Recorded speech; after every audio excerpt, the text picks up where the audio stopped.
Nieto? O hindi lang iboto, ano pa ang dapat natin gawin? Ikampanya.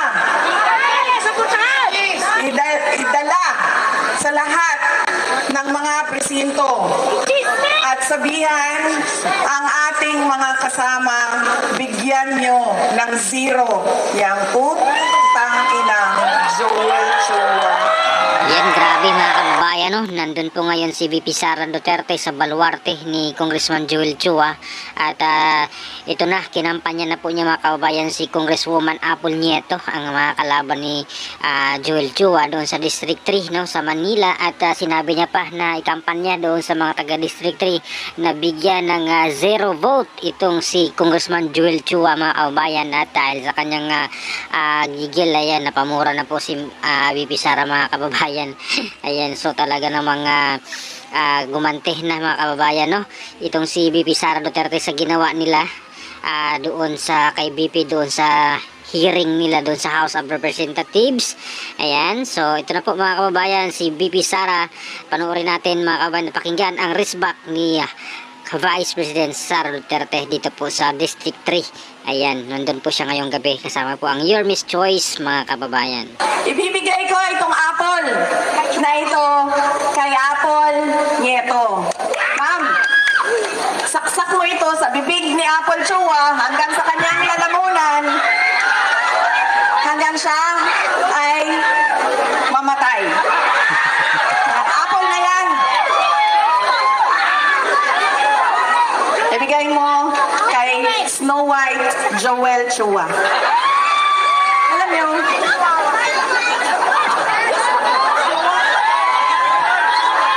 diba si Snow White kumain ng apple tapos nabilaukan.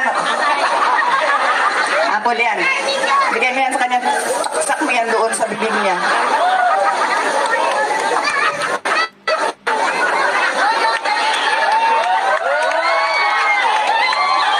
Alam niyo si Joel Chua ba?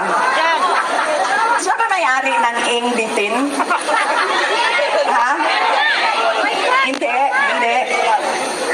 Yung may-ari ng Ingbitin. Kasi alam nyo, dala-dala niya yan lagi, yung hopya na yan doon sa House of Representatives. Tapos pinamimigay niya sa mga tao. Pag may hearing, pinamimigay niya. Nung pumunta ako doon sa hearing nila, nakaupo ako doon, tikitan ko iba't ibang kulay ng NBT. Pagdating sa akin, hindi ako binigyan ng hopya.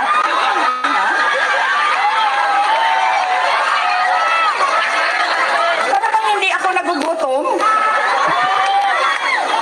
Para hindi ako karapat-dapat bigyan ng hopya?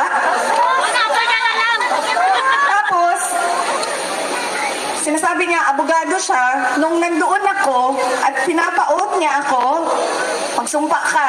Sabi ko, bakit ako magsumpa? Nakalagay sa rules ninyo, ang manunumpa lang ay witness. Hindi naman ako witness dito, resource person ninyo ako. So bakit ako manunumpa?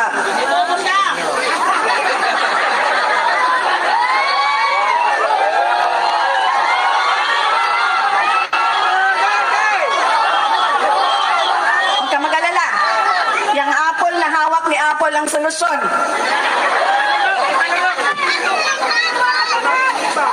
Tapos, sige na. Wag na yan si Inday Sara, hindi sumasagot. Hindi niya masagot. Bla bla bla. Bla bla bla. Tapos sabi ko, okay, sige, walang problema. Pinatawag nila yung mga kasamahan ko sa aming opisina. Walang problema. Sabi ko, anong gusto ninyo? Sige, pupunta kami. Kaya naman namin sagutin yan lahat. Di sige. Pagdating doon, kinulong na niya yung isang kasama namin, si Yusek Lopez. Nagalit na ako. Dahil ako naman yung hinahabol ninyo. Ako yung gusto ninyong paalisin. Ako yung gusto ninyong sirain.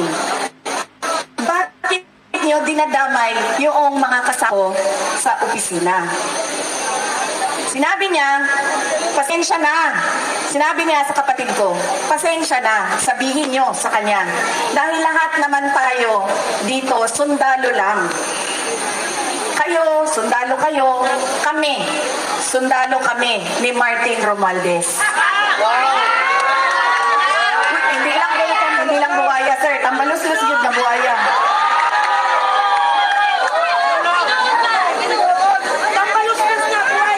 Sinagot siya ng kapatid ko. Sundalo tayong lahat. Pero kami, sumusunod kami sa tamang orders. Hindi kami sunod sa mali. Yan! Hindi ko nga alam kung paano niya napili yan sa Joel Chua, pero nasabi na sa akin. Yan ang karakas ng inyong congressman. Ganyan ang pag-uugali ng inyong congressman. Hindi namimigay ng hopya. At sundalo daw siya. Hindi ko lang alam kung kaya niya yung hirap ng pagiging sundalo daw siya. Pero hindi naman niya sinusunod yung tama. Ang sinusunod niya ay yung mali.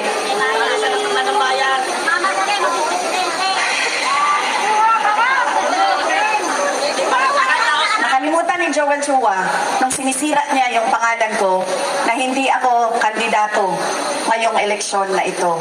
Walang mawawala sa akin. Nawala naman ang pangalan ko dahil kinuha nila at niyurakan nila. Pero nakalimutan niya, kandidato siya ngayong eleksyon na ito. Kaya ano ang dapat nating gawin para kay Apple Nieto? O hindi lang iboto, ano pa ang dapat nating gawin? Ikampanya.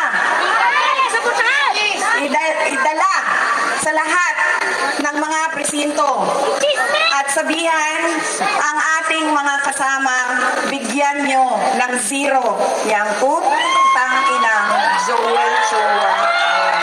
Ayun mga kababayan, ang isang malutong na mura mula kay VP Sara para kay Congressman Joel Chua.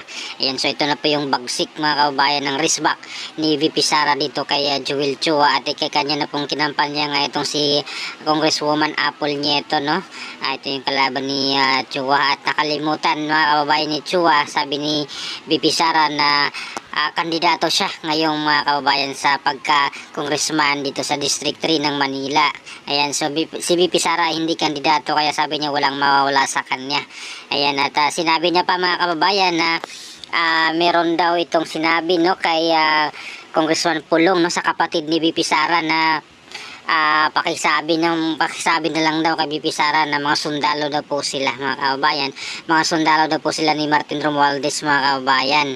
Ayan, at sabi naman ni VP Sara, kami naman sundalo rin pero hindi kami sumusunod doon sa utos na mali at hindi tama. Ayan, at meron nga pong dalang mansanas or apple mga kababayan si VP Sara at kanya po itong ibinigay dito po kay Apple Nieto at sinabi niya na saksak sa bunganga ni Joel Chua daw yung apple mga kababayan at gaya nung kay Snow White mga kababayan na ano daw ng apple mga kababayan, no, na bulunan ng apple. Ayan.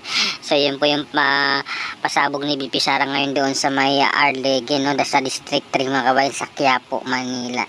So ano pong opinion yung mga kababayan, no, dito po sa campaign mga kababayan? Painit na po ng painit itong labanan ng politika dito po sa Manila, lalo na po ay talagang sumuporta mga kababayan, no? Nasa likod na po si VP Sara Duterte dito po sa Your Miss Choice mga kababayan dito po sa Manila, lalong lalo na sa District 3 mga kababayan, na kung saan gumanti na po siya dito po sa kay Congressman Joel Chua mga kababayan doon sa mga ginagawa nila kay VP Sara doon sa mga congressional hearing po nila mga kababayan. At kagabi nga po ay galing po siya ng District 2 na kung saan kanya naman pong biniltahan itong si Roland Valeriano mga kababayan, no, yung congressman doon na siyang nag-umpisa mga kababayan ng nag-privilege speech doon kay VP Sara, no, about sa confidential funds at sinagot po ni VP Sara kagabi yun na nag-privilege speech po siya pero wala naman silang ebidensya or katiting na ebidensyang ipinakita. Kaya doon po mga kababayan, sumuporta po si VP Sara doon sa kalaban niya mga kababayan na si Carlo Lopez ng Yormes Choice. Ayan. So ano pong opinion niyo mga kababayan? No? Please comment down below. Maraming salamat. God bless po sa ating lahat.